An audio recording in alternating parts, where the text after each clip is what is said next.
Get this monkey away from my table. You people need to learn your place. Margaret Ashford's manicured fingers gripped her wine glass as she stood up at the VIP table. Without hesitation, she dumped the entire contents of red Cabernet over Marcus Thompson's head. The wine streamed down his face, soaking his expensive suit, dripping onto the white tablecloth like spilled blood. Did you really think you belonged here? She set the empty glass down with a sharp clink, her voice dripping with disdain. The Silicon Valley Charity Gala froze. Every conversation stopped. Phones lifted, cameras rolled. She had no idea she just destroyed her family's billion-dollar empire. The man sitting there, wine dripping from his chin, wasn't some gatecrasher. He was the one person on Earth who could obliterate everything the Ashford family had built over 3 generations. Have you ever seen someone's racism cost them absolutely everything? Let's rewind 12 hours to understand how we got here. The Tech Innovation Charity Gala was Silicon Valley's most exclusive event of the year. $1,000 per plate, invitation only, where billion-dollar deals were made over champagne and caviar. The Fairmont Hotel's grand ballrooms sparkled with crystal chandeliers and the kind of old money that built empires. Margaret Ashford swept through the entrance like she owned the place. And in many ways, she did. Third-generation heiress to Ashford Industries, one of America's largest defense contractors. Her family had been building weapons for the military since World War II. Her great-grandfather started with ammunition. Her grandfather expanded into aircraft. Her father conquered missile systems. Now, it was her turn to carry the legacy. But there was a problem. Ashford Industries was bleeding money. 3 major contracts had fallen through in the past year. The Pentagon was shifting toward newer, more innovative contractors, companies that understood modern warfare, drone technology, cyber defense, the future of combat. Robert Ashford, Margaret's husband and CEO, knew they needed a miracle, a massive new contract to keep the company afloat, something worth at least $1 billion. Tomorrow's announcement could save us, Robert had whispered to Margaret in the car. The Defense Innovation Unit is finally revealing their next major contractor. If we get that UAV deal, we're set for the next decade. Margaret barely listened. She was more focused on making sure everyone at the gala knew exactly where she stood in the social hierarchy. As the evening progressed, Margaret's behavior became a masterclass in casual cruelty. She sent her champagne back twice, claiming the Latino server had dirty hands. She loudly questioned whether the black valet had actually graduated high school. When a young Asian woman tried to network with her, Margaret suggested she'd be better suited for the kitchen staff. Each comment was delivered with a smile that never reached her eyes. But Margaret's real target hadn't arrived yet.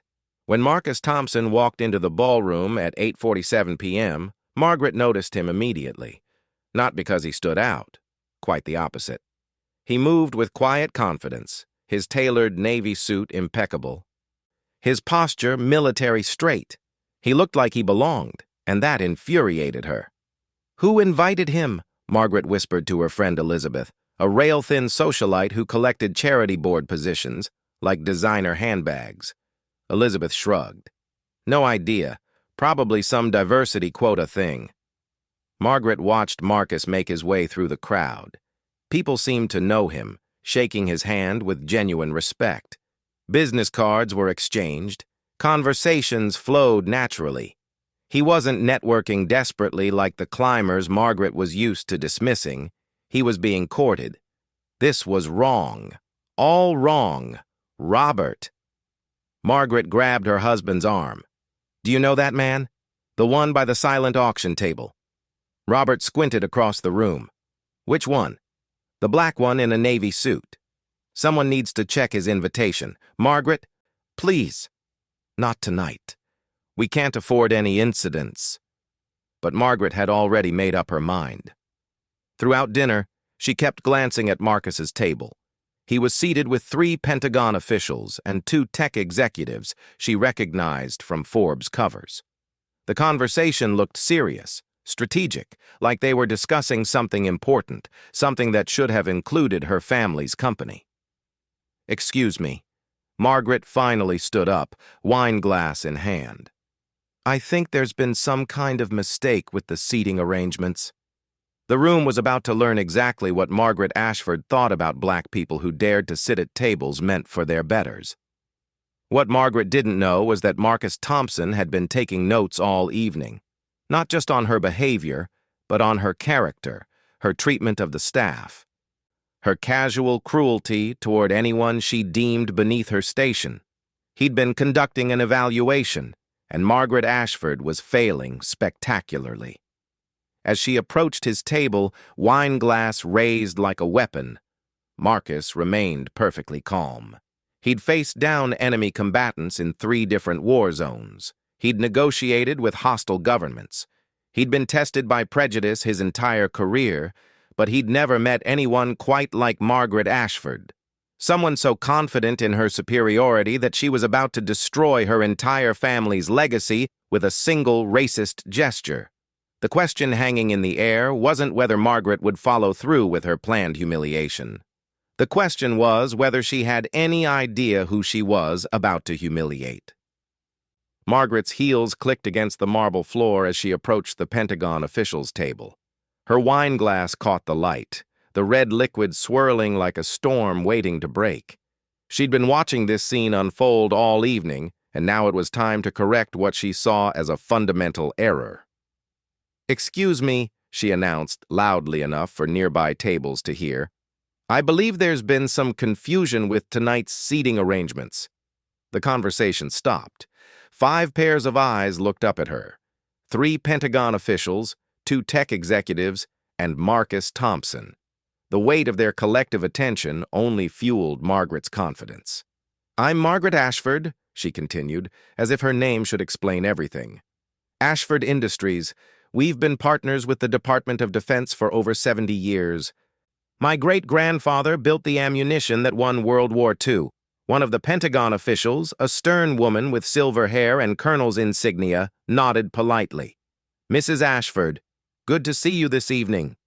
Margaret smiled, but her eyes remained fixed on Marcus like a predator sizing up prey. "I couldn't help but notice that someone seemed to be sitting at the wrong table. The VIP section is typically reserved for actual defense contractors and military leadership, not," she paused dramatically, "charity cases." The air grew thick with tension. Phones discreetly emerged from purses and jacket pockets across the ballroom. Social media was always hungry for drama, especially when it involved Silicon Valley's elite behaving badly. Marcus looked up calmly, his hands folded on the table. "I believe my invitation specified table 12. "Is there a problem, ma'am?" "Your invitation?" Margaret's voice dripped with skepticism. "May I ask who sponsored your attendance tonight? Because I'm looking at this table and I see real military brass, real business leaders." And then she gestured vaguely at Marcus. "You?" "The Defense Innovation Unit extended the invitation," Marcus replied simply, his tone remaining level despite the obvious provocation. Margaret's eyebrows raised. She knew the DIU. They were the Pentagon's new tech initiative, the group responsible for modernizing military technology. But that didn't explain why this man was sitting with the decision-makers instead of networking with the other diversity hires. "I see. And what company do you represent? Which government program put you here?" "I'm here in my capacity." "As let me guess," Margaret interrupted, her voice growing louder as nearby tables turned to watch. "Some diversity contractor trying to get a piece of the real player's pie. A community outreach program designed to make the Pentagon look more inclusive." The tech executives shifted uncomfortably in their seats. This wasn't the kind of networking conversation they'd expected at a charity gala. "Actually, ma'am, I'm here to evaluate potential partners for our next major defense initiative," Marcus said quietly, his military bearing becoming more apparent as Margaret's attacks intensified. Margaret laughed, a sharp, cruel sound that carried across the ballroom like breaking glass. "Evaluate you? That's absolutely rich. What exactly are your qualifications for evaluating anything in the defense sector? Did you take some kind of online course? Ma'am, perhaps we should return to our previous conversation. One of the Pentagon officials began, clearly uncomfortable with the direction this was heading. No. Margaret cut him off with a wave of her manicured hand. I think it's important that we address this directly. Too many unqualified people have been getting opportunities they haven't earned simply because of the color of their skin. It's not fair to companies like mine that have actually put in the work, that have actually earned our place at tables like this. A hush began to fall over the surrounding tables.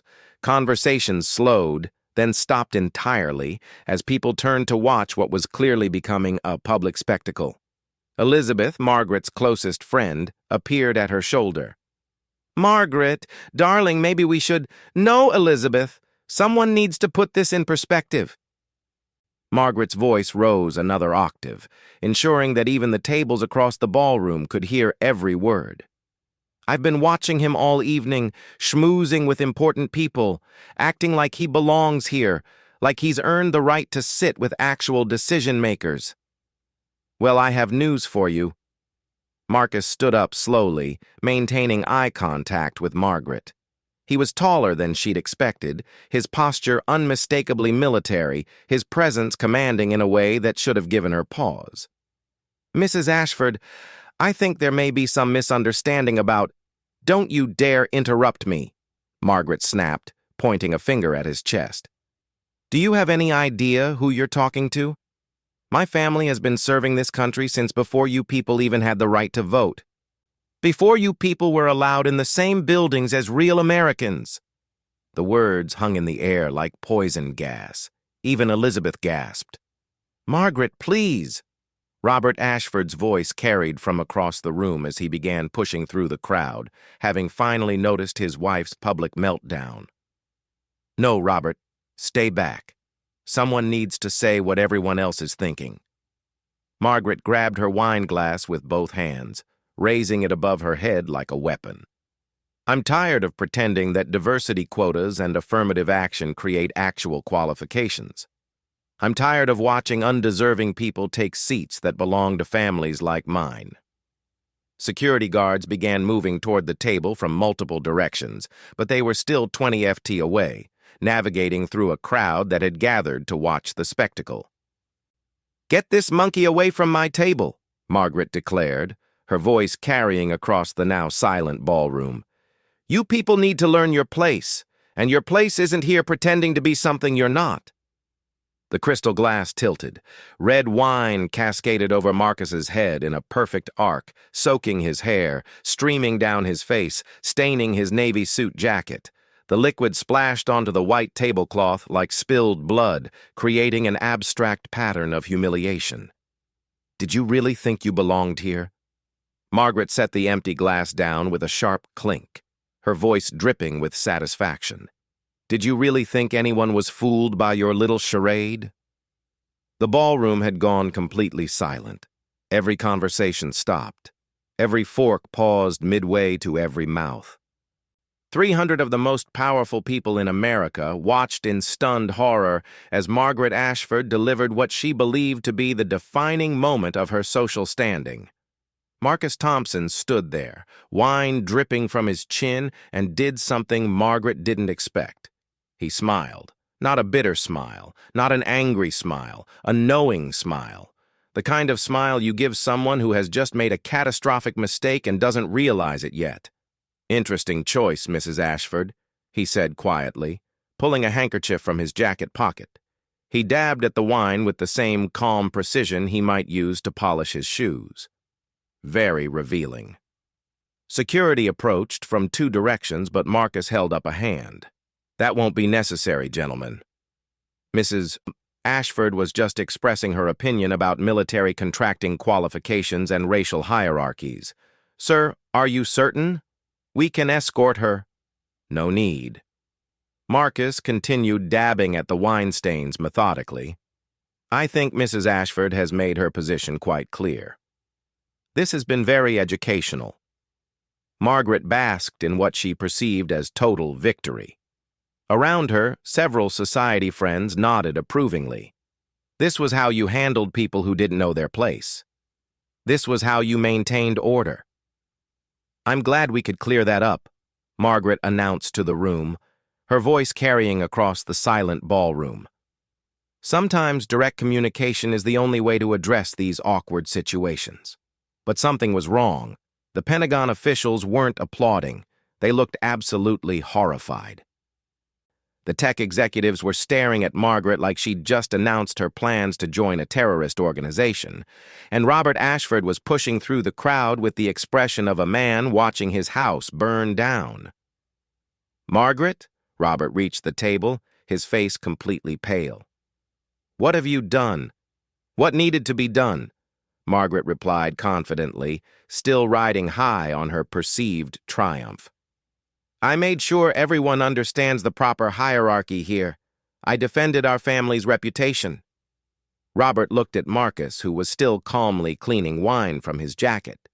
"Sir, I am so incredibly sorry. My wife didn't mean your wife meant exactly what she said, Mr. Ashford." Marcus interrupted gently, folding his wine-stained handkerchief. Character assessments are often most accurate when people believe there are no consequences for their actions. Robert's face went completely white. "Character assessments?" Marcus straightened his tie and looked directly at Robert with the kind of measured authority that made hardened soldiers stand at attention. "It's been an illuminating evening, Mr. Ashford. I think we've learned everything we need to know about Ashford Industries' corporate culture and leadership philosophy." He turned to leave, but paused at Margaret's shoulder. "Some mistakes can't be undone, Mrs. Ashford. I hope the wine was worth it." As Marcus walked away with military precision, phones across the ballroom were already uploading videos to social media. Winegate was about to trend worldwide. Margaret stood there, triumphant and oblivious, having no idea that she'd just ended her family's 70-year defense contracting legacy with a single racist gesture. The question wasn't whether she'd crossed a line. The question was whether the Ashford family would survive what came next. By 6 a.m. the next morning, Margaret Ashford had become the most hated woman in America. The videos were everywhere. Twitter, Instagram, TikTok, Facebook, every platform was flooded with footage of her wine-pouring tantrum. The hashtag #WineGate was trending #1 worldwide ahead of a celebrity divorce and a natural disaster. But it wasn't just the incident itself that had people furious. It was Margaret's follow-up performance. Instead of apologizing, she doubled down hard. Her Instagram post, uploaded at 2 a.m. while Robert begged her to delete it, read, "Sometimes you have to stand up for what's right. Real Americans shouldn't have to apologize for defending our values and our institutions. Truth matters, real talk, no apologies."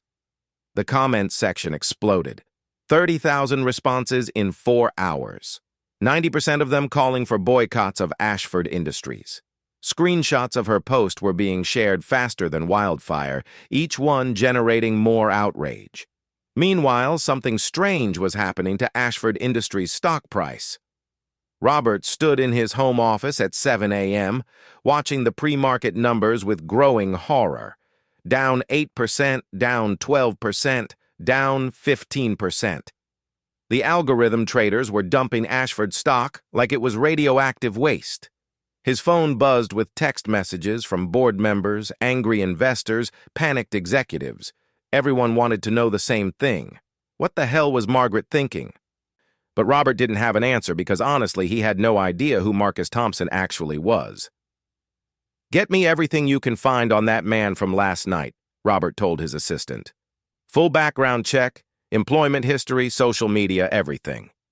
3 hours later, the report came back, and it was virtually empty. Marcus Thompson appeared to be a ghost. No LinkedIn profile, no Facebook account, no Twitter. The most sophisticated private investigation firm in Silicon Valley had found almost nothing about him beyond basic public records. Born in Detroit, graduated from West Point, military service. That was it. "This doesn't make sense," Robert muttered, staring at the 2-page report. Nobody has this little digital footprint. Not in 2024. His assistant shifted nervously. Sir, there might be a reason for that. People with classified clearances sometimes have scrubbed online presences. Military intelligence, CIA, NSA. Robert felt his stomach drop. You think he's government? I think, his assistant said carefully, we should probably figure that out before your wife does any more interviews. But it was too late. Margaret was already on a local news show defending her actions with the kind of righteous indignation usually reserved for war crimes tribunals. I stand by what I did, she told the news anchor, her chin raised defiantly. That man was clearly out of place. Someone had to address the elephant in the room. These diversity programs are getting out of hand, and real Americans are tired of pretending otherwise. The interview went viral immediately, not in a good way. Robert's phone rang. The caller ID showed a number he'd never seen before, but somehow knew was important. Mr. Ashford, this is Colonel Sarah Bennett, Pentagon Personnel Office. We need to schedule an urgent meeting regarding your defense contracts. Robert's blood turned to ice water. What kind of meeting? The kind where you come to us, Mr. Ashford, today too quiet. Can you tell me what this is regarding? Last night's incident involving General Thompson. The line went dead. Robert stared at his phone, replaying the conversation in his head. General Thompson. General. The man his wife had called a monkey and drenched in wine was a general. Robert tried calling Margaret, but she was still doing media appearances, local news, podcasts, YouTube channels, anyone who would give her a platform to explain why she was actually the victim in this situation. She's completely lost her mind, Robert told his brother David, Ashford Industries' chief operating officer. And do you understand what this means? If that man is really a general, if he has any influence over defense contracts? David's face was grim. I've been monitoring our accounts all morning. 3 major subcontractors have already called to reassess their partnerships with us. The Aurora Group canceled their meeting next week, and Boeing's procurement team wants to discuss alternative supply chain options. The ripple effects were spreading faster than either brother had anticipated. In the defense contracting world, reputation was everything. Contracts worth hundreds of millions of dollars depended on trust, reliability, and character. Margaret had just demonstrated that Ashford Industries possessed none of those qualities. By noon, the story had been picked up by CNN, Fox News, and MSNBC. Margaret's face was plastered across every major news website in America. The woman who had poured wine on a black man at a charity gala. What none of them knew yet was that the black man wasn't just anyone. He was the person who controlled $50 billion in annual defense spending. And at exactly 2 p.m., Robert Ashford was about to learn that his wife had just committed corporate suicide in front of 300 witnesses. The question was no longer whether Ashford Industries would recover from Margaret's racist outburst. The question was whether there would be Ashford Industries left to recover. At exactly 2 p.m., Robert Ashford walked into the Pentagon's most secure conference room and came face to face with his worst nightmare. The man sitting at the head of the table wore a perfectly pressed military uniform decorated with more stars than Robert could count. The same man who had wine dripping from his face 12 hours earlier was now clearly, unmistakably in complete control of this room. General Marcus Thompson, United States Army. Robert felt the blood drain from his face as the pieces clicked into place. The calm composure under Margaret's attack, the military bearing, the way Pentagon officials had deferred to him at the gala, it all made horrible, devastating sense. Please sit down, Mr. Ashford, General Thompson said, his voice carrying the quiet authority of someone accustomed to commanding thousands of soldiers. We have quite a bit to discuss. Robert sat down heavily, his legs suddenly unable to support him. General Thompson, I need you to know that my wife's behavior last night was completely unacceptable, racist, a perfect demonstration of your company's corporate culture. General Thompson folded his hands on the table. I agree completely. The other people in the room introduced themselves. Colonel Sarah Bennett from Pentagon Personnel, Secretary of Defense Liaison Amanda Carter, and 2 officials from the Defense Innovation Unit. All of them had witnessed the previous night's spectacle either in person or through the viral videos. Let me explain something to you, Mr. Ashford, General Thompson began. The Defense Innovation Unit doesn't just evaluate technical capabilities when selecting contractors. We evaluate character, leadership, the kind of people we're trusting with billions of taxpayer dollars and our soldiers' lives.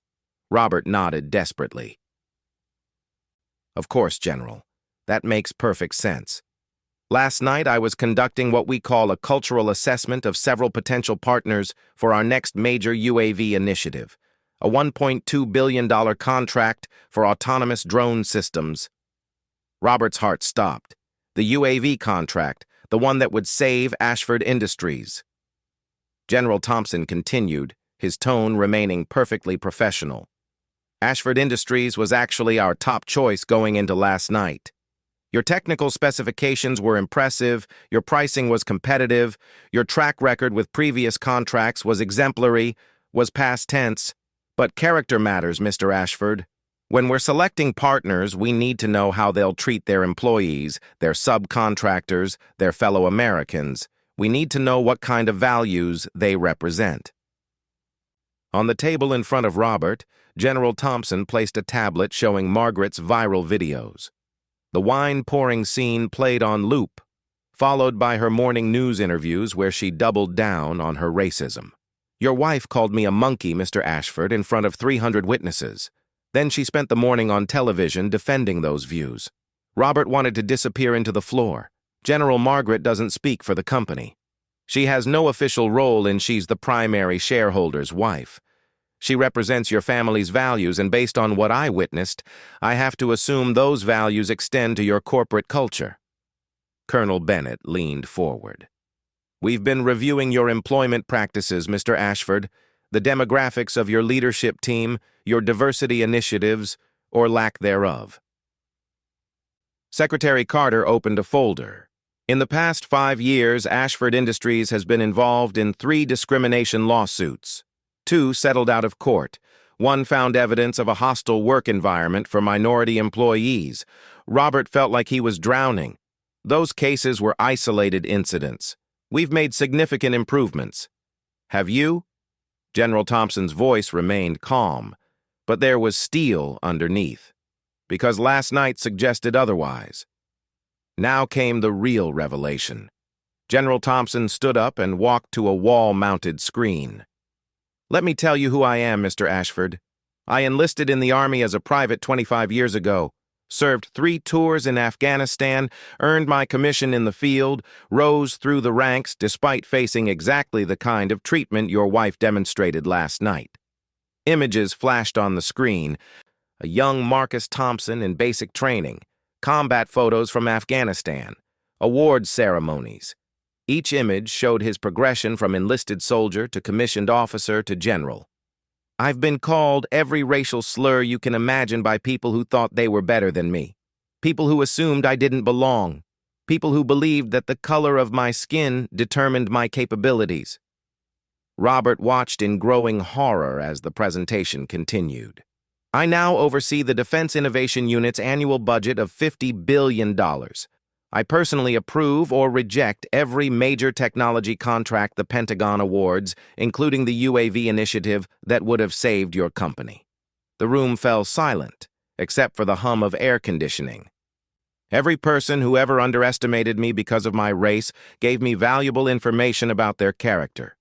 But your wife's performance last night was particularly educational. General Thompson returned to his seat. She didn't just reveal her own prejudices. She revealed what kind of environment Ashford Industries cultivates, what kind of leadership you tolerate, what kind of values you represent. Robert finally found his voice. General, please, you have to understand. Margaret was drinking. She was stressed about the company's financial situation. She's not normally Mr. Ashford. General Thompson interrupted. Alcohol doesn't create racism, it reveals it. Stress doesn't generate prejudice. It exposes what was already there. Colonel Bennett spoke up. The UAV contract has been awarded to Northrop Grumman. The decision was finalized this morning. Robert felt the world collapse around him. $1.2 billion gone. The contract that would have saved Ashford Industries handed to their biggest competitor.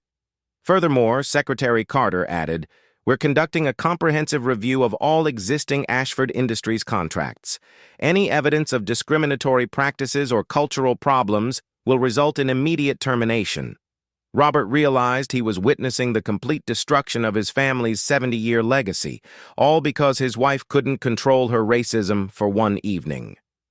"There is one thing you can do," General Thompson said quietly. Robert looked up hopefully. "Anything, please. Fire your wife. Remove her from any connection to Ashford Industries. Implement comprehensive diversity training for your entire leadership team. Create a genuine cultural change program with external oversight and issue a public apology that demonstrates actual understanding of why her behavior was wrong." Robert nodded frantically. "Yes, absolutely, whatever it takes. But understand this, Mr. Ashford. Even if you do everything I've suggested, it won't restore the UAV contract. That's gone forever. This is about whether Ashford Industries has any future at all in defense contracting." As Robert left the Pentagon that afternoon, he understood that his wife hadn't just embarrassed herself at a charity gala. She had committed corporate homicide.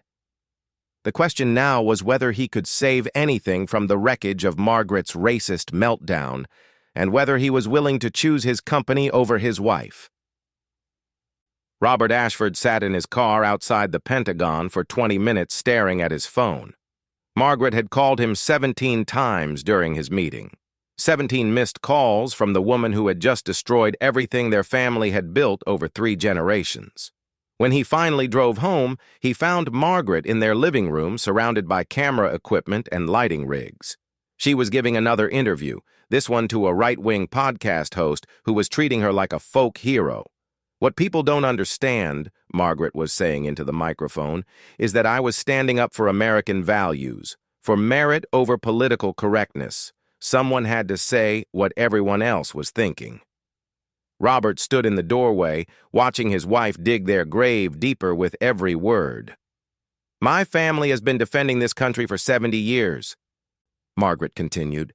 "We've earned our place at those tables through blood, sweat, and sacrifice, not through diversity quotas or affirmative action programs."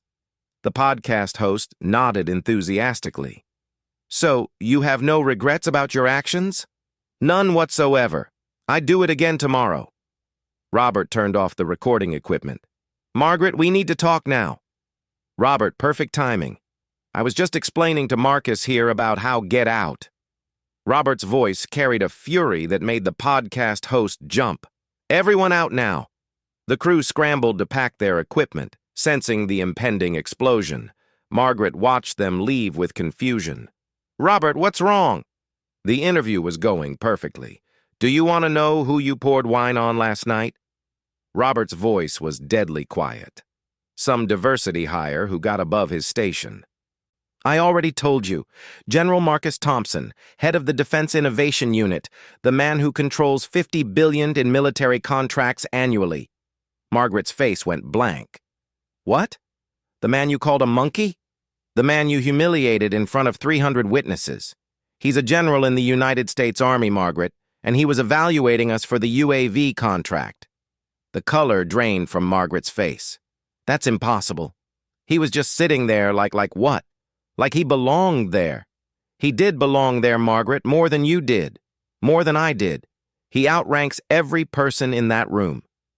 Margaret sank into her chair as the full scope of her mistake began to dawn on her. The UAV contract gone, $1.2 billion awarded to Northrop Grumman this morning. But surely if we explain what? That my wife is a racist who attacks black generals at charity galas, that Ashford Industries is run by people who think the color of someone's skin determines their worth. Margaret's shock was quickly replaced by defensive anger. "I am not a racist. I was protecting our family's interest by calling a decorated war hero a monkey. I didn't know he was. It shouldn't matter what he was. Robert exploded. You don't treat people like that regardless of their rank or position, but you're so blinded by your prejudice that you can't see past skin color. The argument was interrupted by Robert's phone buzzing. Emergency board meeting. Called by Margaret's own father, Richard Ashford, the company's founder and chairman, had seen the videos. 2 hours later, the Ashford Industries boardroom was packed with the most powerful people in the defense contracting industry. Margaret's father sat at the head of the table, his face carved from stone. "Margaret," Richard said quietly, "explain to me what you were thinking." Margaret tried to summon her earlier confidence, but facing her father and the board felt different than facing podcast hosts and right-wing media. "Daddy, I was defending our family's reputation." That man was clearly out of place. That man, interrupted board member Patricia Collins, was General Marcus Thompson. I served under him in Afghanistan. He's one of the most respected officers in the military. Margaret's face went white. Another board member, former Secretary of Defense William Hayes, leaned forward. "Do you have any idea what you've done to this company's reputation?" "We've already received calls from 15 major clients questioning their partnerships with us."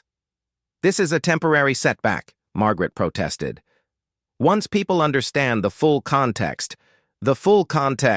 Richard Ashford said slowly, "is that my daughter publicly humiliated a black general while using racial slurs. The full context is that she spent the last 18 hours defending her actions on national television." Collins opened a laptop. "Let's review the evidence." The boardroom screen filled with social media posts, Margaret's Twitter account, her Instagram story, her morning news interviews. Each one showed her doubling down on her racist behavior, refusing to apologize, claiming she was the real victim. Margaret Ashford stands by her actions. One news headline read, "Billionaire's wife defends racial incident," read another. "She called him an animal," Collins said flatly, on camera in front of Pentagon officials. Margaret tried one more defense. "I was protecting American values." American values. Her father's voice was ice cold. "Is racism an American value, Margaret? Is humiliating our military heroes an American value?" The room fell silent. Then Collins spoke up. "We've been contacted by the Equal Employment Opportunity Commission. They're opening an investigation into Ashford Industries' workplace culture." Hayes added, "The Pentagon has initiated a comprehensive review of all our existing contracts. Any evidence of discriminatory practices could result in immediate termination." Margaret's mother, who had remained silent until now, finally spoke. "Margaret, dear, you need to understand what you've done. You haven't just embarrassed yourself. You've destroyed 3 generations of work." "I can fix this," Margaret said desperately. "I'll apologize, It's too late for apologies," Richard said. "The damage is done. The question now is how we save what's left of this company." Collins pulled up financial data. Stock price is down 32% since yesterday. We've lost 4 major subcontracts. Boeing is reassessing their partnership with us. Hayes continued the devastating news. Lockheed Martin canceled next week's negotiations. Raytheon is exploring alternative suppliers.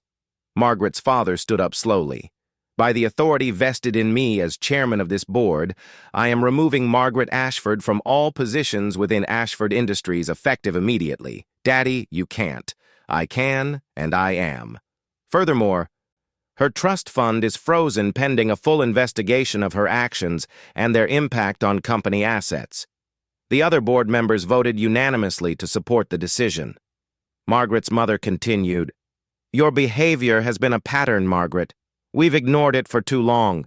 The way you treat service workers, employees, anyone you consider beneath you, it stops now." Collins opened another file. "We found additional incidents. A wrongful termination lawsuit from 2019 involving a black employee who claimed Margaret created a hostile work environment. She settled out of court for $200,000. More evidence emerged. Employee complaints that had been buried. Discrimination allegations that had been quietly handled by HR. A pattern of racist behavior that went back years." The general didn't just see one incident, Hayes explained. He saw who you really are, and he made his decision accordingly. Margaret looked around the room desperately. These were people who had known her since childhood, family, friends, business partners. All of them were staring at her like she was a stranger. "Please," she whispered, "this is my family's company, too." Richard Ashford's voice was final. "Your actions have shown that you don't understand what family means. You don't understand what honor means. You certainly don't understand what leadership means." Robert had remained silent through the entire meeting, but now he spoke up. "I filed for divorce. The papers will be served tomorrow." Margaret stared at her husband in shock.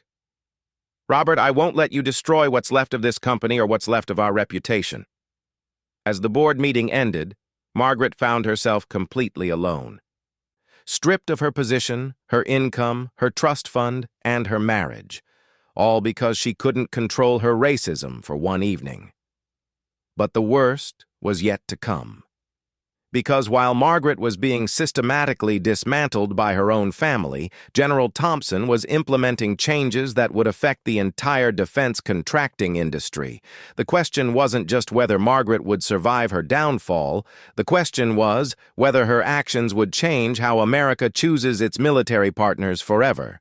6 weeks later, Margaret Ashford stood in front of a federal courthouse reading from a prepared statement that her court-appointed lawyer had written. The woman who had once commanded respect at charity galas now looked hollow, defeated, wearing a discount suit from Target instead of designer couture. "I want to publicly apologize to General Marcus Thompson for my inexcusable behavior," she read, her voice barely audible over the crowd of protesters behind her. "My actions were wrong, hurtful, and do not represent the values that America stands for." The words sounded hollow.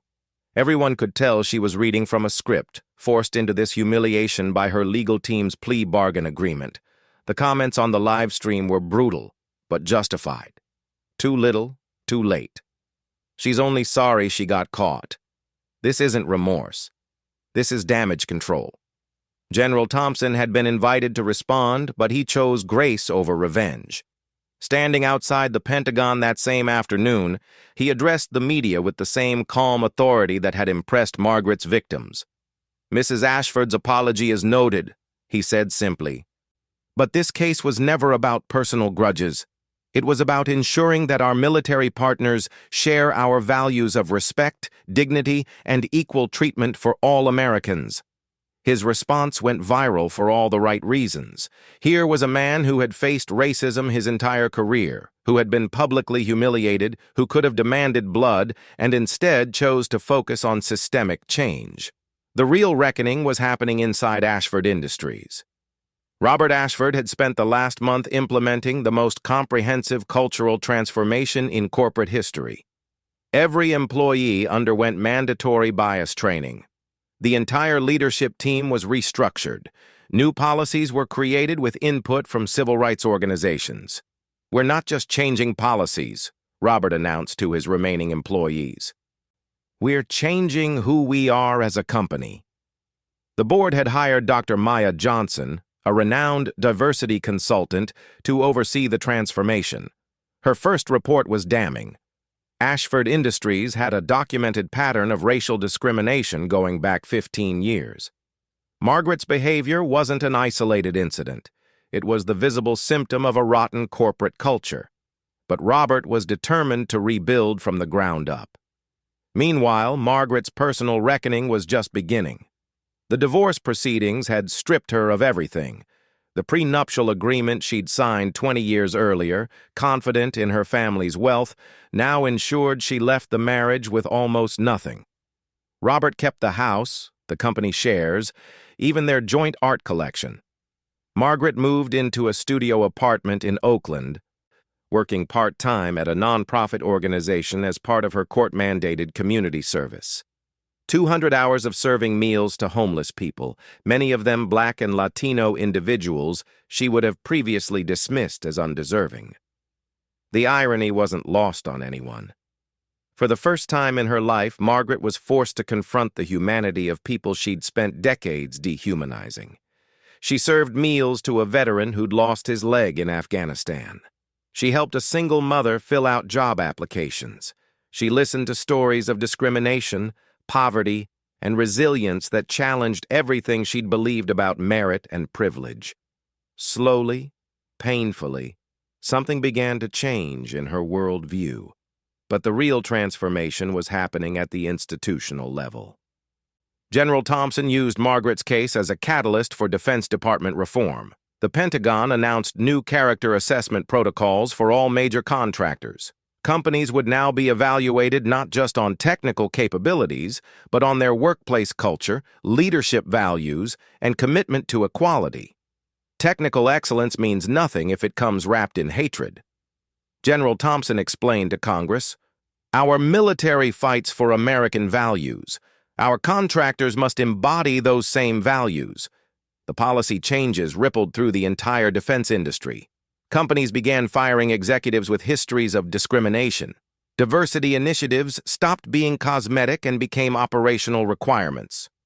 The old boy network that had dominated military contracting for decades suddenly found itself under unprecedented scrutiny. Margaret's racist outburst had accidentally triggered the most significant civil rights advancement in military contracting since the 1960s. Other government agencies began adopting similar protocols: the Department of Energy, Transportation, Education. Margaret's moment of unveiled hatred was becoming the foundation for systemic change across the federal government. Ashford Industries, meanwhile, was slowly rebuilding its reputation. The company that had lost $2.8 billion in contracts was now being held up as a model for corporate transformation. Robert's willingness to choose principles over profit, to sacrifice his marriage for his company's soul, had earned grudging respect from industry leaders. "Sometimes you have to burn everything down to build something better," Robert told Forbes magazine in his first interview since the scandal. Margaret's actions forced us to confront truths we'd been avoiding for decades. The interview revealed that Ashford Industries was now majority-minority owned. Its leadership team reflected America's diversity, and its workplace culture had become a benchmark for inclusion in the defense sector. Margaret's racist attack on a black general had backfired so spectacularly that it actually advanced racial justice by decades. But for Margaret herself, the reckoning was far from over. As she served meals in Oakland, filed paperwork in San Francisco, and slowly began to understand the damage her privilege and prejudice had caused, one question haunted her. Was redemption possible for someone who had weaponized hatred so completely? The answer would determine not just her future, but the future of accountability in America. 1 year later, Margaret Ashford stood in that same homeless shelter in Oakland. But everything had changed. She wasn't there for court-mandated community service anymore. She was there as a volunteer, arriving early and staying late, her hands rough from months of honest work. The designer manicures were gone. The entitled smirk had disappeared. Something fundamental had shifted in her soul. "Miss Margaret," called out William, an elderly black veteran she'd served meals to for months. "You got those job applications ready for tomorrow's workshop?" Margaret nodded, organizing paperwork with the same attention to detail she'd once reserved for charity gala seating charts. But now that precision served people who actually needed help, not people who wanted to be seen helping. The woman who had once called a black general a monkey now spent her days helping homeless veterans navigate the same bureaucracy that had failed them. The irony wasn't lost on anyone, least of all Margaret herself. Meanwhile, the changes her racist outburst had triggered continued rippling through American society. General Thompson's character assessment protocols had been adopted by 17 federal agencies. Over 300 defense contractors had implemented comprehensive bias training. The defense industry had gone from 12% minority leadership to 38% in just 1 year. Ashford Industries, now under Robert's transformed leadership, had won back several major contracts by becoming the most diverse and inclusive company in their sector. The company Margaret had nearly destroyed was now thriving specifically because they'd rejected everything she represented. Margaret's mother, Eleanor, visited the shelter one afternoon. She watched her daughter serve meals, organize job fairs, and treat every person with the dignity Margaret had spent decades denying them. "I'm proud of you," Eleanor said quietly as they walked to Margaret's beat-up Honda Civic. "Not proud of what you did, but proud of who you're becoming." Margaret looked back at the shelter. "I destroyed everything, Mom. Our family's reputation, the company, my marriage. I hurt so many people." "Yes, you did," Eleanor agreed. "But you also accidentally created something powerful. You forced America to confront its own prejudices. Sometimes change requires a catalyst, even an ugly one." Margaret had lost her fortune, her status, her marriage, and her old life. But in losing everything, she'd found something she'd never possessed: genuine purpose. The real measure of accountability isn't just punishment, it's transformation. Margaret's journey from racist billionaire's wife to dedicated social worker proved that even the most privileged, prejudiced person could change if they were willing to do the hard work of examining their own hatred. General Thompson, now promoted to 4-star general, had used Margaret's attack as a foundation for military reform that would protect future generations of soldiers from discrimination. Her moment of unveiled racism had accidentally advanced civil rights by decades. Robert Ashford had rebuilt his company's culture from the ground up, proving that corporate America could choose values over profit and still succeed. Margaret herself had learned that true worth comes not from the color of your skin, your family's wealth, or your social status, but from how you treat other human beings when you think nobody important is watching. The question that started this story was simple. Have you ever seen someone's arrogance backfire so spectacularly that it changed the course of history itself? The answer is that sometimes the most powerful social justice comes from the most unexpected places. Sometimes the people who reveal society's deepest problems also become the catalyst for solving them. What would you do if you had General Thompson's authority? How would you use your power to create change? Share your thoughts in the comments below. If this story of accountability and transformation inspired you, hit that like button. Subscribe for more stories about justice, redemption, and the power of standing up for what's right. Because in the end, change happens when good people refuse to stay silent and when bad people are forced to face the consequences of their choices. Thank you for reading. At Black Voices Uncut, we don't polish away the pain or water down the message. We tell it like it is because the truth deserves nothing less.